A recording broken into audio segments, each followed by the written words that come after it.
Hi Macy, thanks for sending your revisions. So as I'm reading over this, I noticed some changes here, and I feel like some of the words have been cut and it's made a little more lean and it moves a little faster. As I'm reading over it, I still am kind of struggling to see, I guess, the significance of the smoke. And like there's this metaphor of smoke as a memory, I think, and cloud our brains in a world of memories. But I don't understand what the memories are of. Memories is such an abstract concept that I don't know what's being remembered, and if the memory is a good memory or a bad memory, if it's clouding the brains.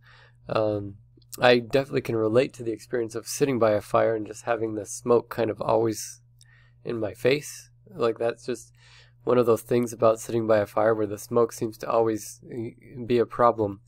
But I still don't understand the significance of the smoke and what it means metaphorically in this poem. So I like the updates, but I guess as a reader I'm still not quite sure what I'm supposed to feel, because the smoke being described as a monster is such an unpleasant thing, but I don't know what the purpose of it is or what else is happening. So I think because the focus is exclusively on the smoke and it's not juxtaposed with anything else, it's hard to understand why it's so significant and why the people are choosing to endure it in the first place.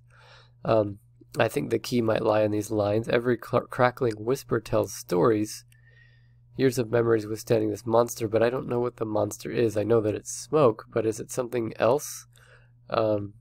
So I guess for this one I still am having a hard time understanding kind of the deeper significance of it, if there is one. Otherwise, if it's just about smoke, it feels like there could be more kind of depth to it.